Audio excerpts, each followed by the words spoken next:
Sunderland is a small town on the Connecticut River, north of Hatfield and south of Deerfield. With Marcia under the weather, Beth and Roger drove out to this cute little town to explore. Incorporated in 1718, Sunderland is still very much a farming community, with a population of only about 3,600 people on 14.7 square miles of land.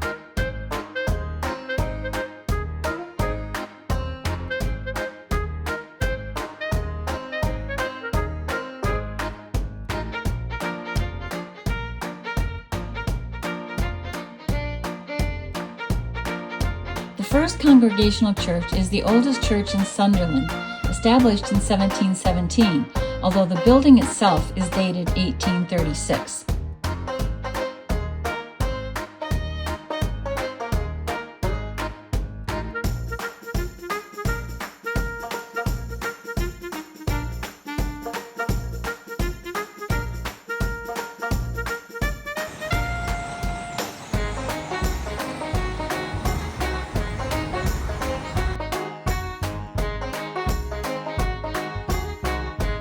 Sunderland is home to the largest American sycamore tree in Massachusetts. It is commonly called the buttonbough tree. The exact age of the tree is unknown, but thought to be between 350 and 400 years old.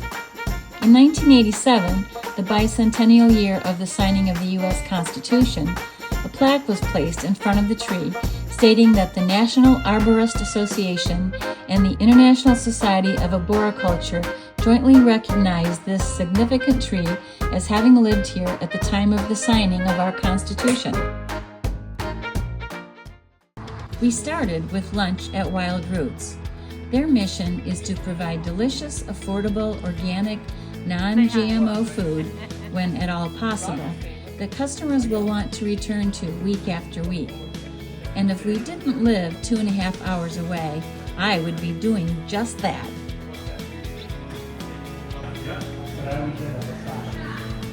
Would you? You can't spell it? I can't even. It was a secret. Yeah, he was in 60. He was 100.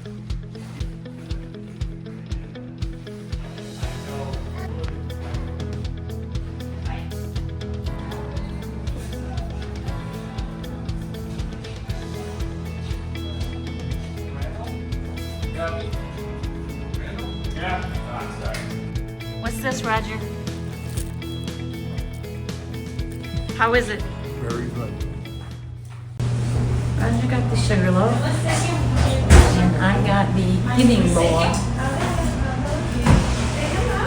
This is the giving salad with turkey, avocado, cucumber, gorgonzola,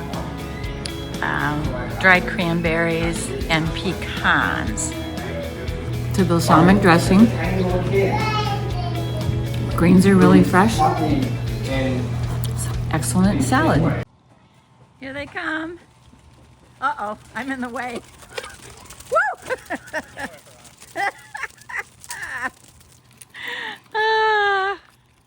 I love it. Why, they know right where they're going, don't they? The babies go down there. The babies will come out next.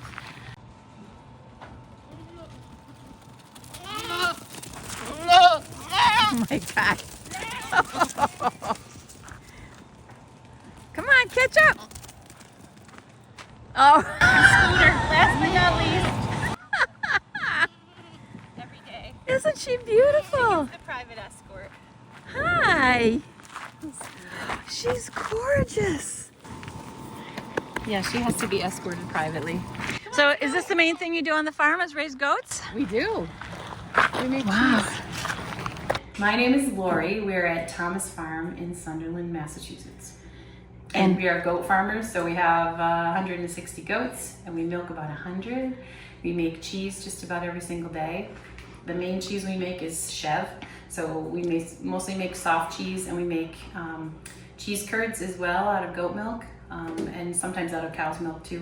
We'll bring in some cow's milk and make cheese curds. Okay. But mostly Chev, mostly soft cheeses, and we sell to local restaurants and a lot of local grocery stores too. So we probably have, I don't know, 35, 40 different stores and restaurants that we go to. And then we also have a distributor who picks up cheese. So they kind of hit the outer fringe of where we're not delivering. So we probably make about 60 pounds of cheese every day. I would say 60, yeah, I would say about 60 pounds a day of cheese. Oh, wow. So you can multiply that over a week. Some weeks it's a little more, some it's a little less. It depends on the time of year too. So in the spring, the yield is pretty high. There's a lot of fat and protein in the milk.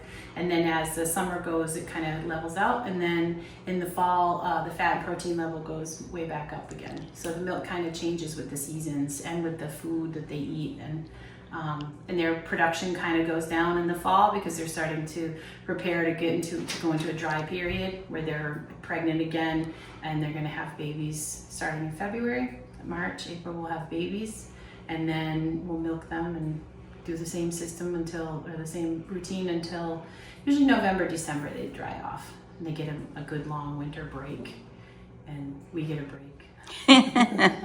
Excellent. Well, anything else you want people to know about your cheese and your farm?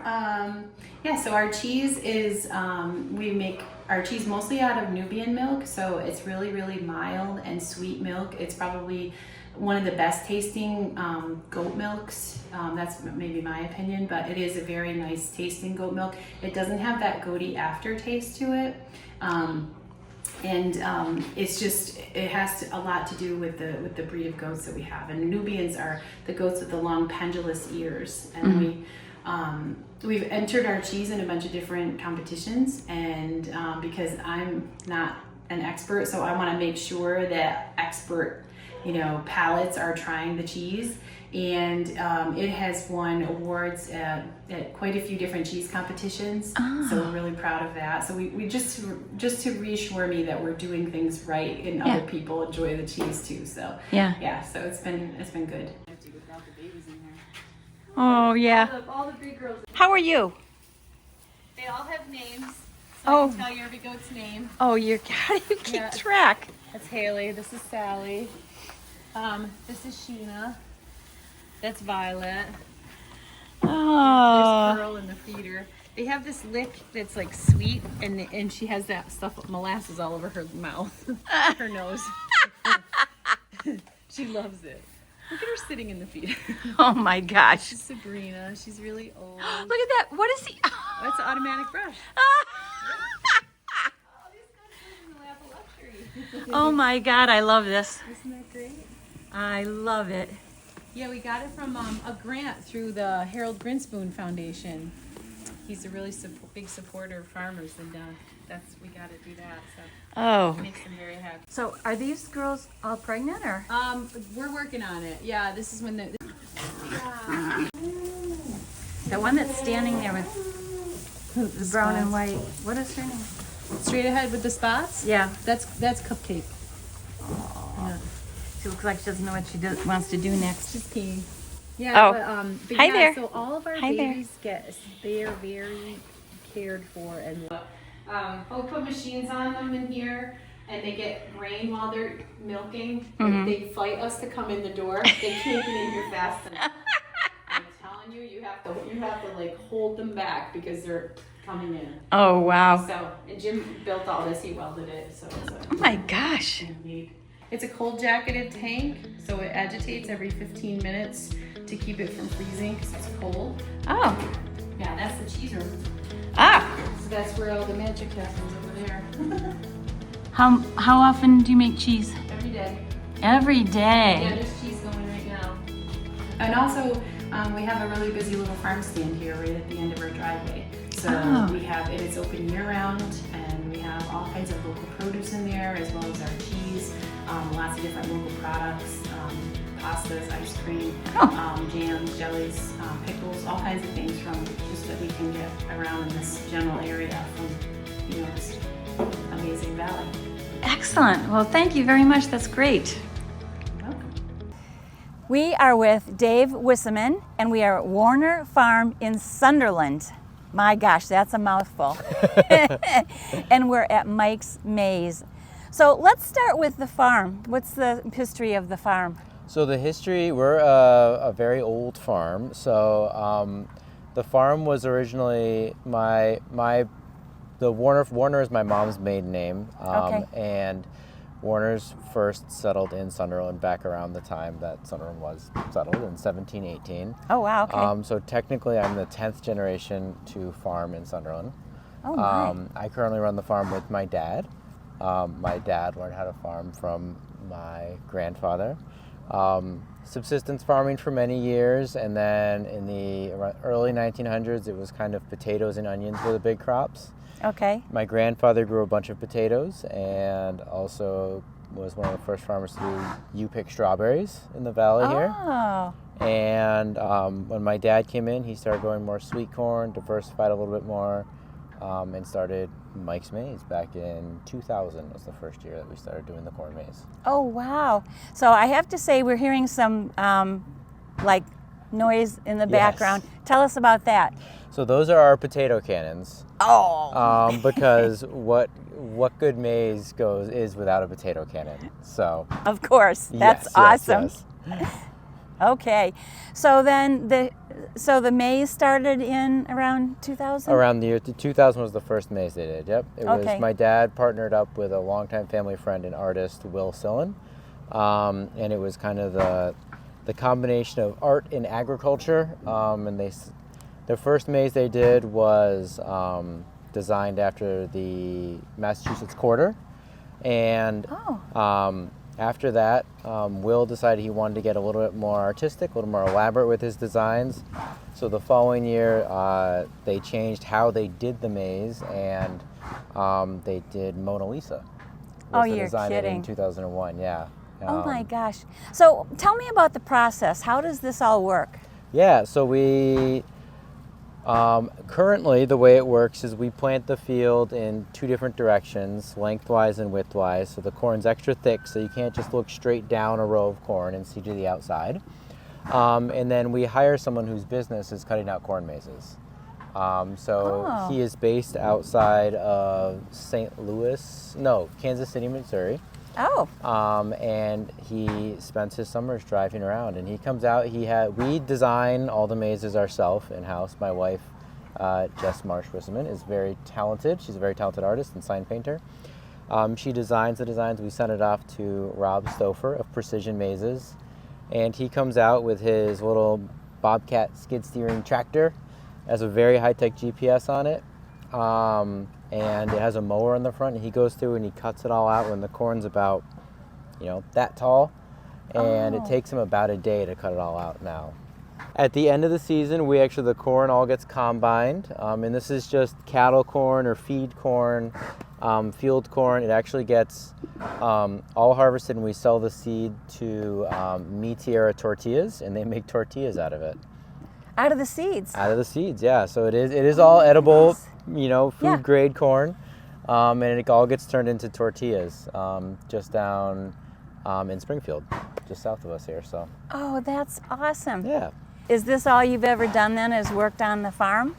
I went off to, when I was growing up, I actually never had any intention of coming back and working on the farm. I would come and I'd work on the farm during the summers and in the fall every now and then, but I did go off. I went to school, I went to college.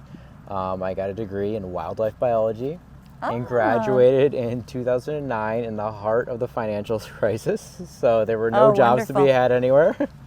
And I also realized that I was kind of looking at either going to grad school and figuring out a way to pay for that, or actually coming back and working on the farm. And I was way more interested in coming back and working on the farm and being outside and, doing this. So excellent. Yeah. So what else do you have here at Mike's Maze? I see a bunch of things going on. Yeah. So besides just the corn maze and the potato cannons, we also have a very elaborate playground over here with a large jump pad for people to jump on. Our Giants 40-foot slides that people can go down, pedal carts, as well as, our climbing tower. We have all sorts of fun games over there. We have our grain bin basketball. We have a new this year tractor pull, where you can see if you can pull the tractor, which is a very fun test of strength, as well as all sorts of other games that we've built throughout the years. that we have on display out there. So. And I noticed you said people can do these things. You didn't say kids, so I could do it too. Well, we think that kids of all ages, that's what we go for. We try and make it so this is fun for everybody here. So. Oh, that's awesome. Yeah. So what do you see in the future? Any plans for any kind of changes or expansion or? Well, every year we try and add something. That's our goal. So that's Okay. why as you go out and you start to look around, you can see there's all these things. And I actually had a school group here yesterday who was asking me like, when did you build all this and how'd it go? I was like, well, it took years. We slowly expanded this every year. We always try and add something to be a little bit more exciting. Last year we added the basketball grain bin. This year we added the tractor pull. And I think it's all about finding things that are fun and exciting to us and games that we think are going to be fun for people. And yeah, adding a little bit new every year. So that's the big way that we change. And then so every year our corn maze has a different theme and we do different games out in the maze based around that theme. Okay. So we are celebrating our 25th anniversary this year, but last year we had a circus theme with an entirely different game. The year before we did an AI themed maze, so we actually had computer monitors all throughout the maze as a part of the game. Wow. So it's different and changes every single year. We are celebrating our 25th anniversary, so for the first time we are doing a Mike's Maze. So that is our theme. We're celebrating our 25th anniversary. All the games that are out in the maze, there's 25 stations, one for each year. So it's a little bit of a trip down memory lane. You can see all the different mazes and designs we've done in the past. And then you're collecting the letters at each of those stations to try and solve a word scramble at the end to see why we do what we do every year. What is our motivating factor? And that's so if you can awesome. collect all the letters and unscramble it, and you can learn that little fun fact about us. So. Okay. Now, I'm not really good at puzzles. Okay. What happens if somebody gets lost? Do people ever get lost in the maze? Every time someone goes into the maze, they get lost. But that's the joy of it. We always tell people that no matter how lost you get, you're still in Sunderland, and you're still in a cornfield. Okay. And if you go in one direction long enough, it ends. So we do give you a map at the entrance. Very occasionally people struggle to, find their way out, but everyone always finds their way out. And I would say most people have a very good time while they're getting lost in the maze. Oh, I'm sure they do. What are the challenges of running this kind of an enterprise? I think the challenges, they vary every year. I think there's a creative element to it, which is very different from, the regular farming aspects that we have going on, because we are an active farm. We do grow all sorts of crops, which is its own set of problem solving, but this is much more coming up with a creative design, creative game, so it works a different part of the brain. And I think the other challenge is the trickiest part that we have no control over, and it is still, farming based, is weather. We don't control the weather, and we are a very seasonal business. We're open 3 days a week for about 10 weeks, so that's 30 days a year that we want it to be just like this. Just like this. This is perfect weather. So what do you like most about what you're doing here?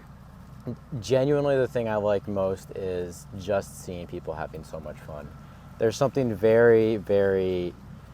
You can always sleep easy at night when you know that literally all we're trying to do is bring people a ton of joy and give people a great time. And we see people of all walks of life coming out to the maze, having a great time. There's something we try and have just a very childlike joy to all the things that are here. We think it's infectious. We hope it is. We hope everyone can feel that. And I think if you're just putting out that sort of fun and joy into the world, what more can you want? So seeing everyone enjoying what we've created always makes me feel good. That's excellent. And I don't think you mentioned the cafe. You have a cafe. We do. We have a full cafe with some very, very delicious, famous cider donuts, which you should definitely get some before you go. Do you make them, or? I have made them. Okay. I am not. The demand is high. It would be hard for me to be in the kitchen making the cider donuts all the time. But yes, we do make them right in house here. Okay. At the maze, yeah. What sets them apart from other cider donuts? Oh, they have the perfect crisp on the outside. They're nice and soft on the inside. If you get them when they're fresh and warm, oh, there's nothing better. Okay. Mm-hmm. I accept the challenge of trying one of those. So tell me then, I know we're really way through the season, but what are your hours that you're open? Yeah, we're open Fridays from 11 to 5, and then Saturday and Sunday from 9 to 5. We are open for, I think, another 3 weekends from today. The October 17th, we have 3 more weekends from today. Okay. Yeah. We really enjoy doing the maze every year. It is an integral part of our farm business, but we truly do try and infuse it with a lot of fun and joy, and my hope is that it comes through when people do come and visit us. So. Excellent. Well, I'm ready to try cider donuts. I'm ready to take on the challenge of a little bit of the maze anyway. I might be your first one that gets lost. Oh, no, you won't be the first. Everyone gets lost. But no, I mean, I'm talking at dark. My husband will go up to you and say, "Do you know where my wife is?" Oh, we're going to have to go through with a bullhorn and try and call you and find you. That's okay. We can come and find you then. Okay. Thanks. No problem. All right. Thank you very much, Dave. Of course. Okay, we're at the potato cannons. Yes, hi. And how these things work, you load your potato in here, this chute right here. You take this stick, you push it all the way in, you let it slide back out. That lets the potato into the barrel of the gun. Then you move the gun to aim it like this. And there's a button right here. That is the trigger. It's rather sensitive, so I recommend you grab under it when you're aiming. Okay. So you don't make it go off by accident. See if you still got it. Loud.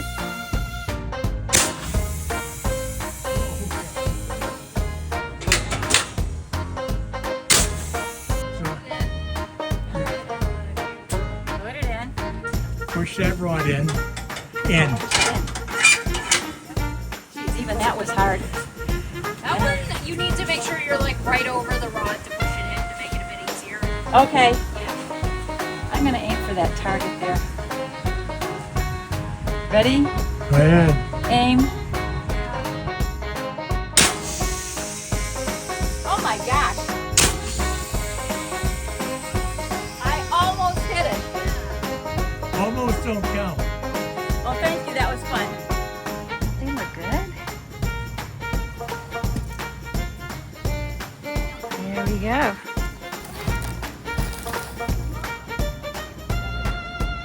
Yum.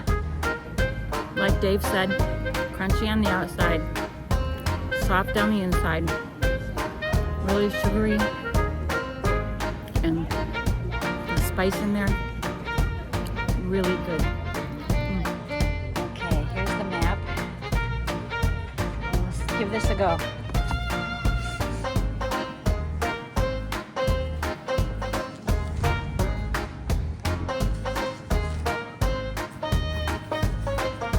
Let's see if I can manage this without getting lost and having them rescue me after dark.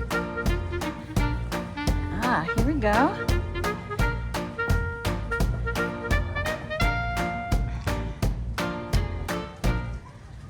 Cool.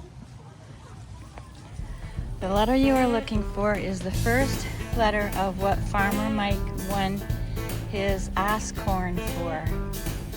Best, let's see, Best Director, Best Dirt Director, his movie poster collection, and his long-lost screenplay.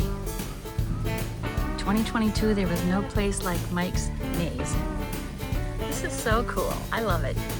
This must be the Best Dirt Director Award. Wow, I'm impressed.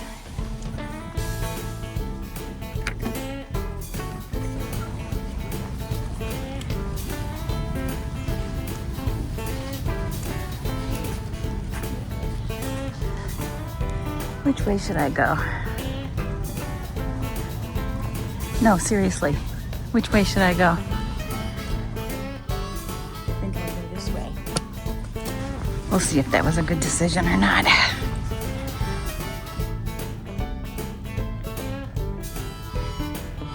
I'm already lost. I see a station over there, but I can't get there. Ha! Ha! Ha! Ha! Oh, here's the station. Okay, this is 2013. Enter the mirror room to find a punctuation mark to complete the word scramble.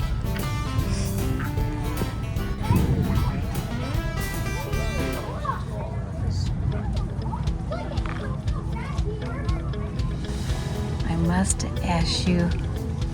must ask you to answer our trivia question.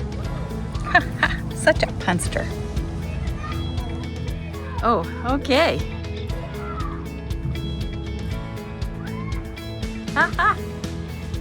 Fun. And it must be an exclamation point. Okay. That's cool. I think somebody's dropping kernels of corn so they can find their way. Here we are. Yay, we did it.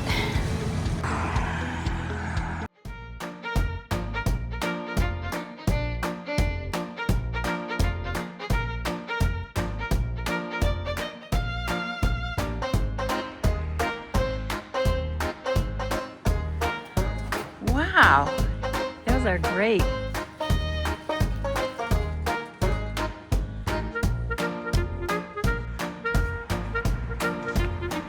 Gosh, that is one huge red pepper.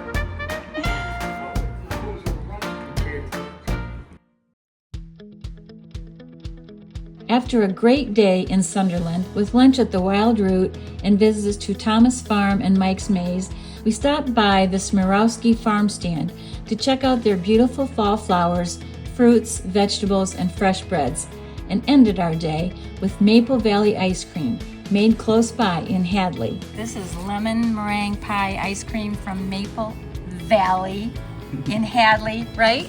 Right. From in Sunderland today. Yes, that's right. Yum. And How's this your- was a strawberry ice cream, but I'm nibbling on it. How is it? Delicious. Nice.